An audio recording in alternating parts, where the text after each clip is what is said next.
Batman Beyond is a fan-favorite character that started in a television show and became a comic book series. The comic book series in DC Rebirth ran for about 50 issues. After the comic book series came to its conclusion, there was a one-off storyline in Batman Urban Legends, which basically told a story of the death of Bruce Wayne, and how the city of Gotham had become sentient. It was going to be hunting down Terry. That storyline now continues on in Batman Neo Gotham, which is the story we're going to be bringing you today. This is Comicstorian. We take comic books, we break them down into an audio drama, I narrate them and have a blast doing it, and this is supposed to help you find the books that you want to add to your collection, which you can get by going to your local comic book store. Now let's get into Batman Beyond Neo Gotham. As the red light glows in the cave, Terry holds Bruce, telling him that it'll be okay. Just relax. The ambulance will be here soon. And Bruce tells him, no ambulance, no police. I'm not dying. I'm already dead. I've been murdered. Someone got into the cave systems, overloaded my pacemaker. My heart is tearing itself out of my chest. What I need you to do is listen, Terry, because this is going to be the last conversation that we ever have. When you found this place, you were angry, impulsive. You could never be Batman. Batman is meticulous, patient, wise, a force of nature. Batman was an endless darkness in his own heart, one that I forged into a weapon. My true self, true name, but I was wrong.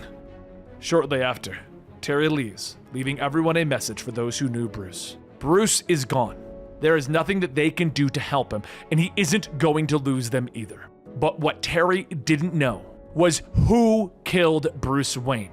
So he decided that he was going to work his way up the chain. He was going to solve this murder. First was Tia Maroney. Terry had no words as he fought through the mass until there was only her left. And after stringing her up from a building, he asked her, demanded to know, who killed Bruce Wayne.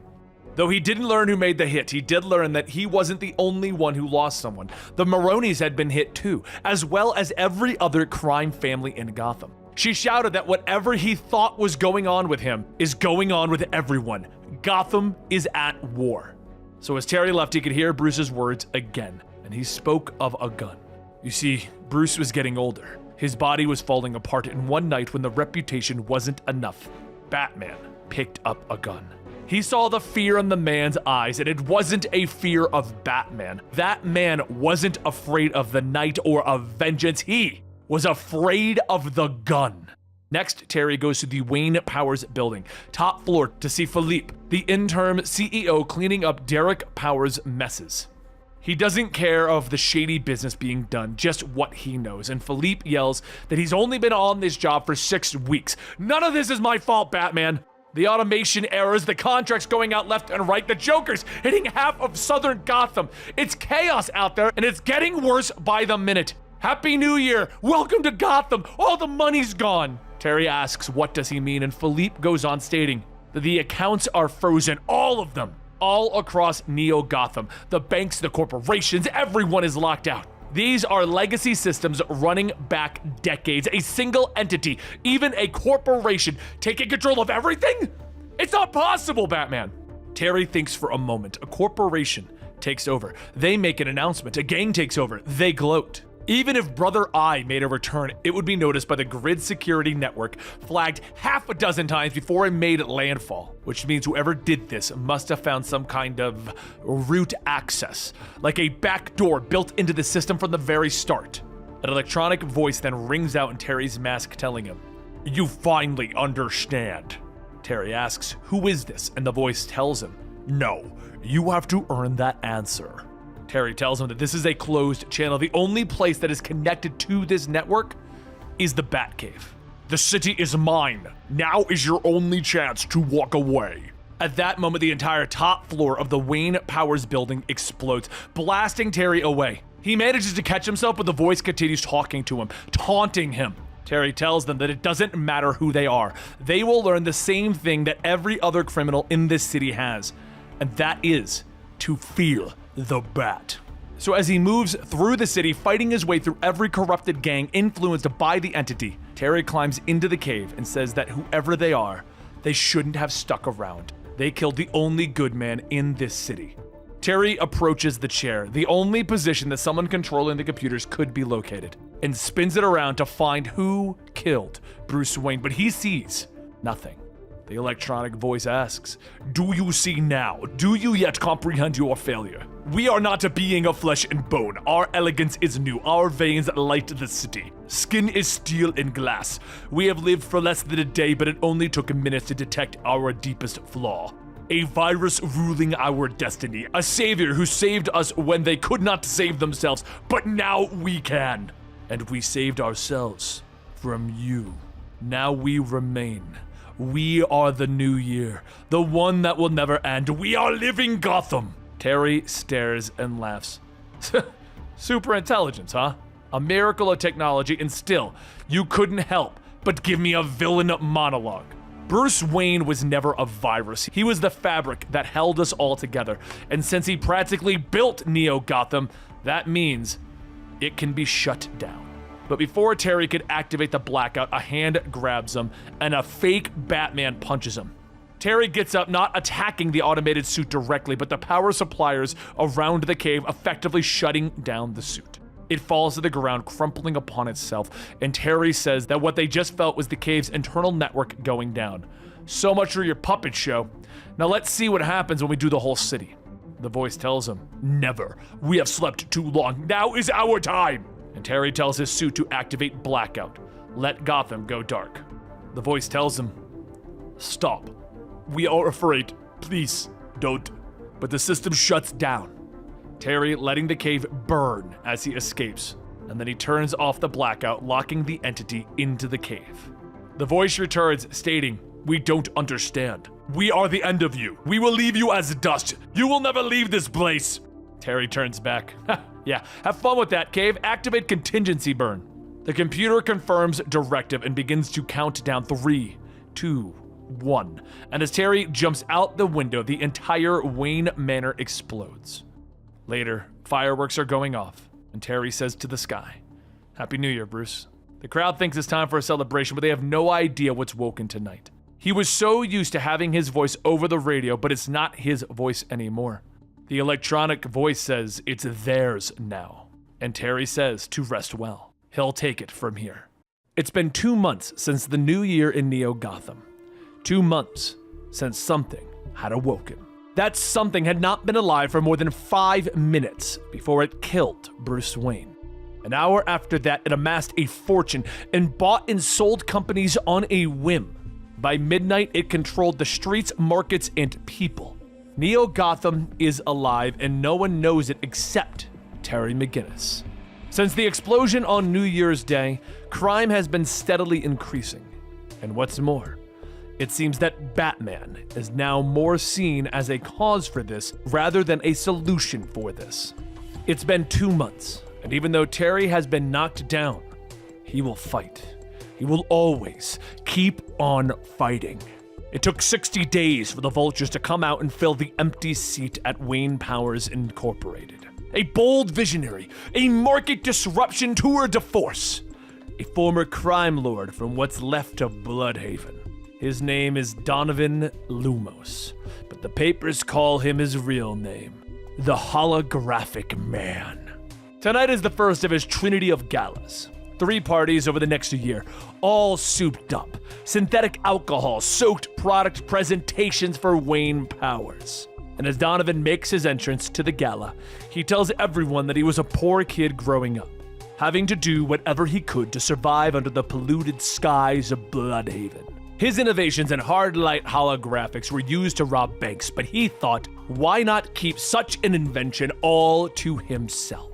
The light was his to control, and he was hoarding it. This technology didn't need to be limited to his ambition. It could grow beyond. It could give everyone the abilities to be the best themselves at all times. Project your clothes, project your skin, shine your light. By Lumos, brought to you by the new Wayne Powers. Now let's party! As Donovan finishes his product presentation, he spots Terry McGinnis in the crowd asking, "Is that McGinnis? It's an honor to meet you. Bruce Wayne was an icon, a legend." Terry places a mic on Donovan's coat, telling him to keep Bruce's name out of his mouth. And Donovan tells him that will be kind of hard. After all, he runs the company now. It only takes moments with a mic to pick up a conversation that Donovan would probably rather not want going out. A shipment of drugs coming into the docks that night. So Terry slips out of the party suiting up as Batman to meet up with Barbara Gordon to tell her about his findings. But as he gets to the GCPD, he runs into Barbara, having an argument with one of her detectives. Her name is Beam Boonma, and she is a good cop that the department is overlooking. She should be a detective. Barbara explains that it isn't that simple. Even as commissioner, her word alone can't make things happen. Angered by this, Beam leaves, and Barbara turns to Terry, telling him that she appreciates him waiting until Boonma was gone. Terry tells Barbara that she seemed nice, but he came by for something else. Donovan Lumos is using Wayne powers to smuggle illicit pharmaceuticals into the city and turning them into street drugs. Barbara tells him good, turn over whatever evidence he has and they'll look into it. But he should also know she's retiring. She's been at this for too many years at this point. Terry tries to tell her that that is a mistake, that the city needs Barbara Gordon. Barbara stands her ground, stating that Bruce and her built this department into something that could last longer than the both of them. It may seem like the police department is a cesspool of real scumbags. They may take shots at Batman every now and again, and the mayor may run them with an iron fist, but the crime rate is flat. Knowing that he wouldn't get much more out of Barbara, Terry heads down to the docks on his own to survey the scene to find something to connect Donovan to it. There are more than just hired guns and drugs on the pallets. There was him.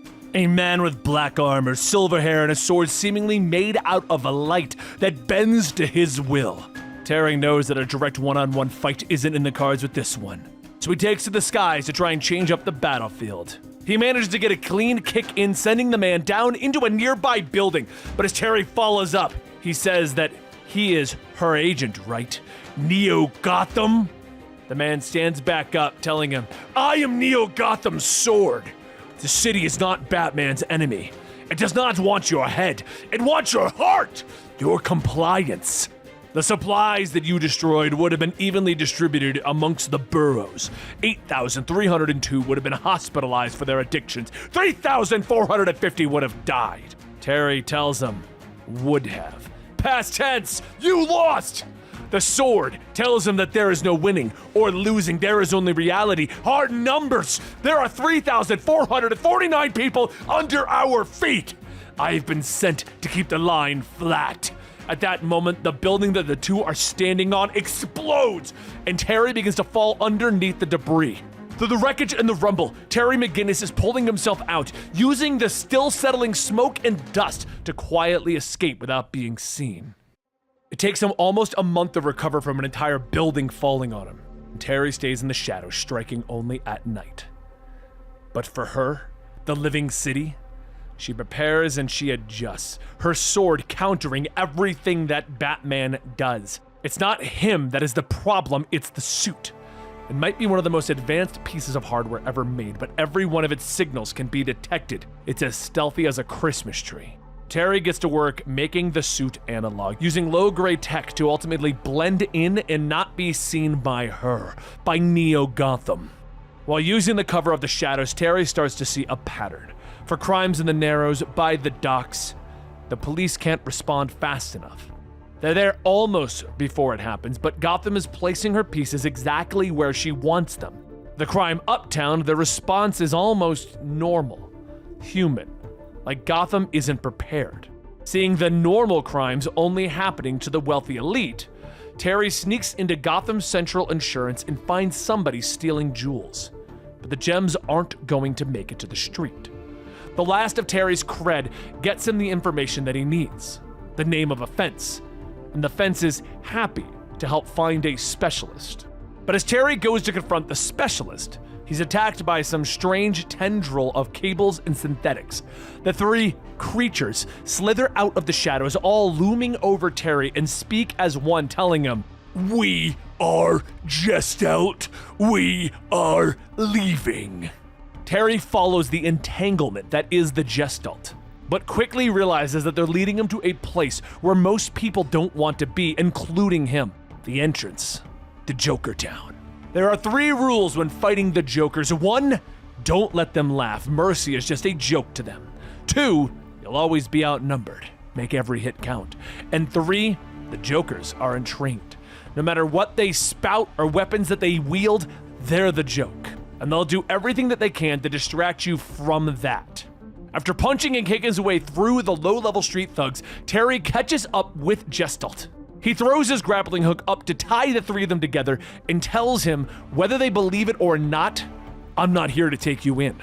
The city has a problem that I can't solve, and even if you don't know it, I think that you might be the key.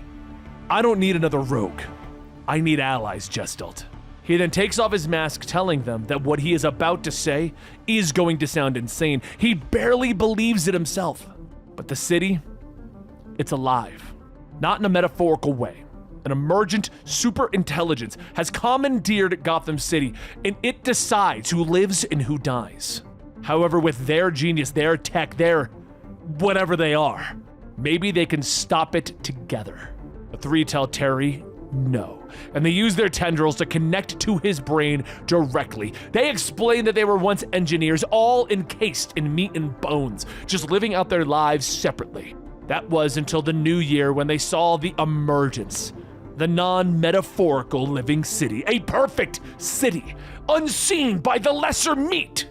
Therefore, they required an upgrade to live without being dominated by her. They needed to live where she could not see. Together. The tendrils pull back and Terry asks, "You're just living out your days? Then join me. Be the people that you used to be." They consider it for a moment, but ultimately again tell him no. Terry holds up the diamonds, telling them that if they wish to continue living in the blind spots of the city, stealing from the rich, then go ahead. But don't call that freedom. He drops the diamonds over the ledge, and Gestalt quickly slips away without another word. As the following night comes, Barbara makes good on her word and submits the paperwork to retire from the GCPD. And in Lumos fashion, he throws a celebration party in her name, inviting all of Gotham's elites to wish her a heartfelt goodbye. As Barbara enters, Lumos asks why isn't she wearing her mask from her younger days. You know, biff, pow, kablooey! He tells him that she's been a cop 5 decades longer than she was Batgirl. He wanted a party, congratulations. She isn't staying any longer than she needs to. She is here for an hour. But also getting into this party is Terry, albeit in disguise as one Neil Gibson. While trying to listen to some of the elites and their dealings for any possible leads, Barbara gives her farewell speech. Everyone claps and Lumos says that they must not mourn the passing of their patron saint of policing. There's no joy without pain. Without light, there is only darkness. He was brought on to be the CEO of Wayne Powers because they knew that he alone knew how to be that light. Which is why, starting tomorrow, Wayne Powers will personally be funding the Neo-Gotham Police Department. While most are in awe and shock at this decision, Terry overhears that some people are talking about how this is unacceptable. That Mr. Lumos' campaign contributions don't come without strings attached. The other tells the woman that she's right, and he gets that. But he doesn't know what to tell her. He doesn't know where Mayor Pearson is, and honestly, no one does. The mayor has been missing for 32 hours. Up on stage, Barbara turns to Lumos, asking, does he think that he can buy the GCPD? And Lumos tells her, of course not. That would be illegal. Look, I know you don't trust me. I get that. And no, Gotham isn't in my veins. We both know that I'm a Bloodhaven boy. I don't hear the city or whatever you all say. I'm just a simple man with a simple plan. Run the most powerful company in the world and live like a king. We both know that I don't care much for the city, but I do want it to work. And when it works, people make money, and more importantly, I make money. I'm the most selfish person that you will ever meet. It's a point of genuine pride, but know that I swear to do everything that I can to protect this city. But seriously, as an asset, it's entirely too valuable. And while Lumos continues on with the party, Terry spots Beam at the bar looking rather displeased with the announcement. He thinks to himself that this could be his in with the GCPD. He needs allies that he can trust with Barbara retiring. So he introduces himself and he makes small talk, but seeing Beam's disdain, he offers if she just wants to leave and get something to eat. Perhaps a bun ria. She finishes her drink, telling him no, but she knows of a place that makes one hell of a burger. He better keep up. She brings Terry to the lower parts of Gotham where they sit and have a burger. And after a bit of small talk, Terry mentions that he heard some weird stuff at the commissioner's party. Beam says, yeah? Where Donovan Lumos goes, the weird seems to be following. Terry tells her actually not that, the mayor. A few folks said that they haven't seen him in a few days. Not since the Lumos takeover at Wayne Powers went official. And sure, Mayor Pearson's not the most active politician, so maybe he's just taking a sabbatical. Beam says that she is on the mayor's detail. Terry asks, really? I didn't know. She begins to get up, slamming Terry's head into the table, telling him, yeah, did. I don't know who the hell you are, but you've been wearing an identity scrambler since you slid up to me at the bar. And whoever hires you to pump me for information picked the wrong badge. The other cops in the city might take bribes, but I'm not just some cop. Desk or not, I'm a detective. If you ever come around me with a fake face again, I'll hit you so hard your real run gets rearranged. Terry rubs his head as he gets his senses back, telling her she might not like Neil, or even Terry for that matter, but next time he'll show her his true face. She'll make one hell of an ally. But without much else to go on the missing mayor, Terry heads over to Pearson's personal apartment to find any clues on his disappearance. But doing this for so long without Bruce's backing, it's become a slow process for Terry. Once getting into Pearson's apartment, he smells fresh cigars, old wine, and his eyes quickly dart to the man sitting behind the large desk. Terry cautiously moves forward, telling him that it's all right. He's safe. There are a lot of folks worried about you, Mayor. But then Terry hears her welcoming him. He throws his batarang, and as it passes through the man in the chair, he tells himself that it's a hologram. The mayor's been dead since the day Lumos arrived. It's all holograms. I've walked into a trap. I'm sorry, Bruce.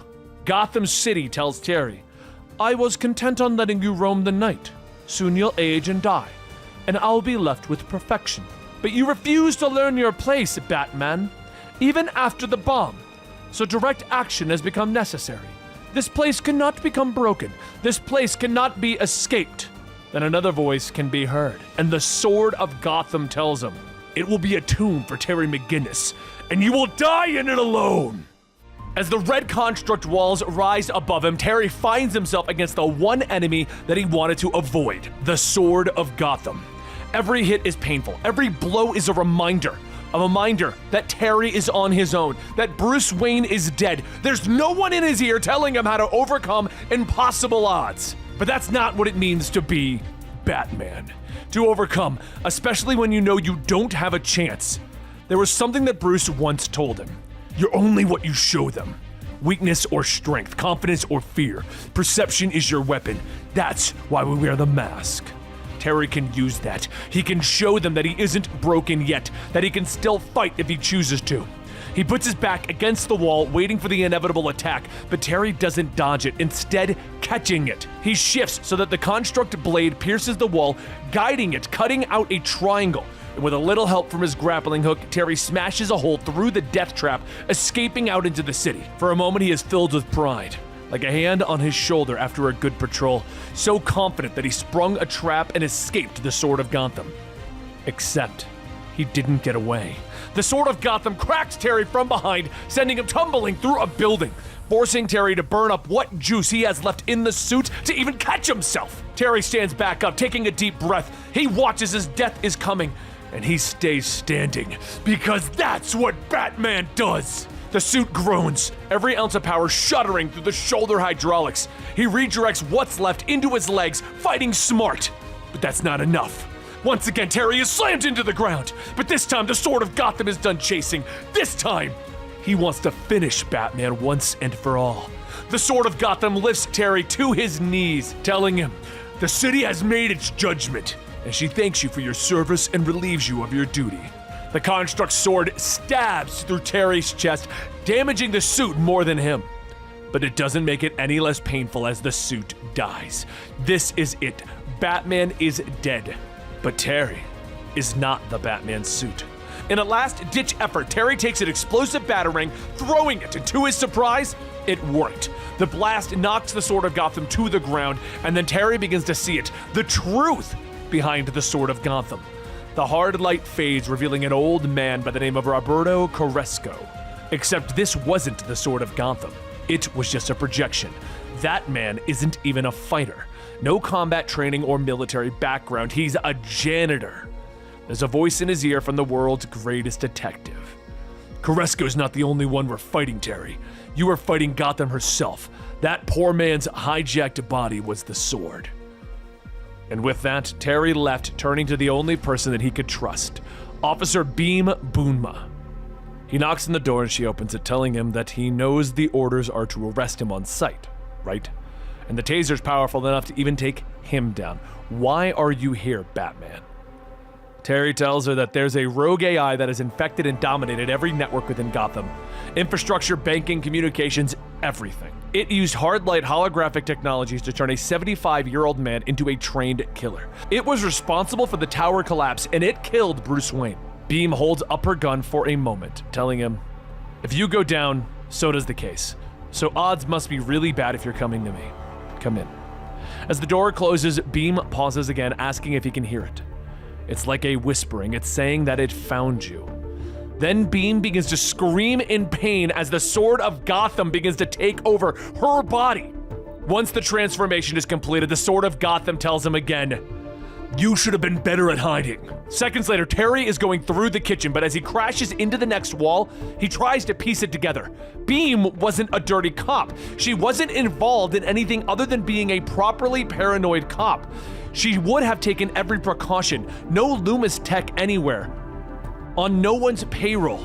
That means that it can be anyone, which means it's everyone. With one final push, the sword of Gotham grabs Terry by the neck. The city is done with you! Batman is a vestigial. Terry grabs the taser that Beam once pointed at him, shocking the sword of Gotham, managing to get a painful scream out of him. The sword of Gotham throws Terry down the hallway, but it gives Terry enough time to rewire the taser and connect it to his glove, giving him that extra punch that he needed. As the sword of Gotham comes rushing in, Terry spins back, punching him, releasing an overcharged shock, causing the hard light to shatter. As Beam is freed, the force of her running still throws her and Terry out the window, but Terry grabs her, shifting so that he breaks her fall. He quickly turns over, checking her pulse, and when he finds one, he picks her up. I can't take you to the hospital, but I need to get you help. I need to bring you somewhere safe, somewhere that's just like us, still standing. As Terry begins his descent into an old abandoned Batcave, he hears shuffling and calls out to Gestalt that before they move, before they even react, this isn't about him, it's about her. The electronics in his suit are out. Wayne's old signal defenses are still good and active. Gotham has no idea that either of them are here, so please, just please, help her. Gestalt leans in, looking at Beam, stating that she is still a cop, and they are still criminals. And Terry tells them that that word doesn't mean much these days. The three of them pull back to deliberate, then return stating that they shall assist on one condition. Gotham must be stopped. As Gestalt begins their scans, Terry tells them everything that has happened and how Beam became the sword of Gotham. They searched, just as Bruce did. They did what he used to do in his cave. And they found the infection. Nanopistons puppeteering her body. Holographic pico-emitters buried into her pores, turning her into him. Lumos' light show has just been a mirage. This is the secret. Technology that won't make him rich, but it will make him unstoppable. At that moment, a needle is stuck into Terry and he asks, "What the hell?" Gestalt tells him that they seek forgiveness, not permission. They need to know. And as Terry asks what they need to know, he learns that he too has the pico-emitters in his body. Perhaps it was in the air. No, too heavy. Ingested? Too unreliable. As the three minds try to determine how Terry was infected, Terry asks, what about water?